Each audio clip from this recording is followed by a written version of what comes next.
All right, duder. There we go. So here I'm gonna play this.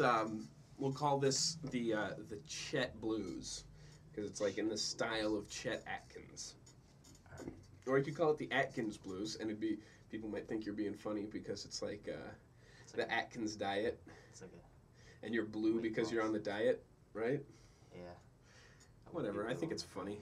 You don't have to laugh at all my jokes, just some of them. I would be pretty blue on the diet. I'd be like, I can eat chips. Okay, so, what the deal is here? Let me just go. How low does this go? So what I'm going to do is I'm going to kind of play all the parts here, and then I'm going to play it all together.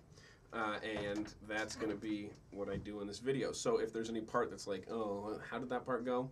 You can reference this, and then you can also play along with it, okay? So the first part, we slide into the E minor, the E minor 11, actually. And one of the things that actually sounds really cool, but I didn't tell you about this until just now, is that you can bend where your middle finger is. It's kind of hard to do since your index finger is barring all the other strings, but if you can do it, it kind of sounds like this.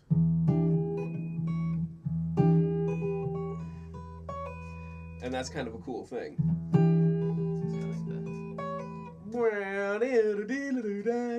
Right? And that gives it more of that ragtime feel. Anyway, so we're gonna. Jesus, these cables are just dying over here, left, right, and center. So okay. So we're gonna go 1, 2, 3, and then we're gonna put our ring finger down and go. Okay. A. You can do anything really there in that part, just as long as you keep it ringing. You know, just pick the notes of the chord there.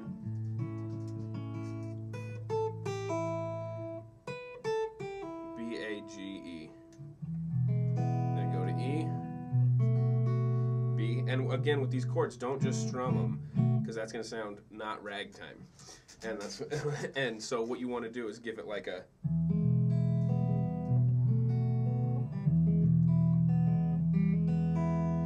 Okay, and so what I'm doing is I'm just picking the strings alternately. I'm just going, 6, 4, 5, 3.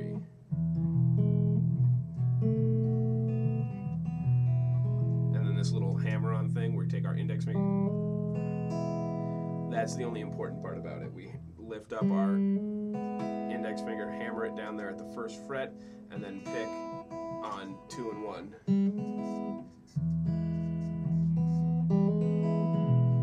Next part, we're going to go to A.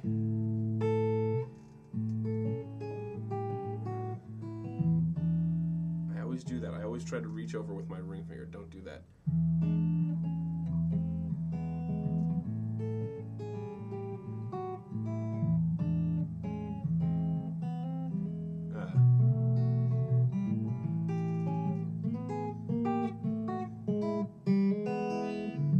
And then you can go.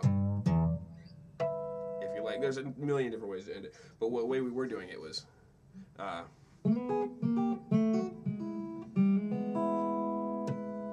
just forgot about it when I played it just now, so I made up a different ending. So this time I'm not gonna forget. One thing I noticed myself doing towards the end was I kind of planted my pinky while I'm doing it. That gives me some more well, yeah, but for this it's not a bad idea. When you're playing with a pick, don't do that. That's a terrible idea. But for this, it's not a bad idea because you're finger picking it and you want to be able to kind of go back and forth. So it would be.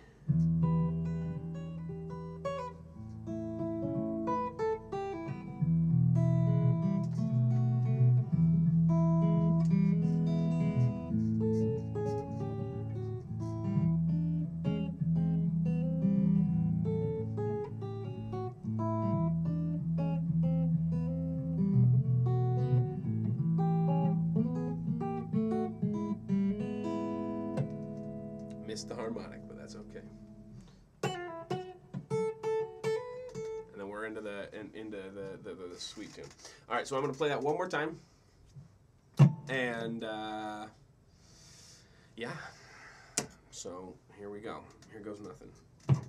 3, 4.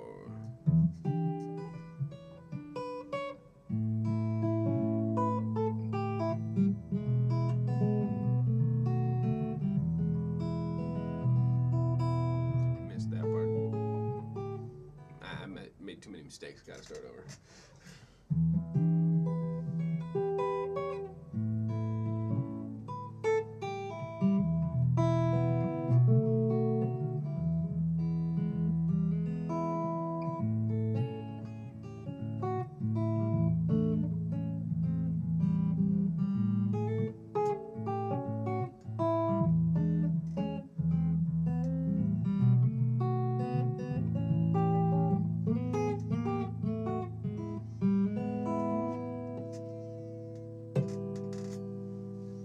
Something like that. So that will be the intro. Again, there's there's only like 3 parts to that, right? There's this part. And we're gonna play this chord. You go to E, B, E, then A. That part, then the E, then the A. And we go back to the B, and so maybe 4 or 5 parts. Maybe I lied about the 3, but it's really not a lot, and it makes for a really sweet intro to that Reeling in the Years because it's totally different, right? And so it's like musical misdirection, right? The guy thinks we're going one way, and then all of a sudden we snap back, and we're reeling in the years, right? It's just like, this is quite wow. It is exactly like that. And then after, he's like, what absolute twaddle. Twaddle? Does the guy have an accent?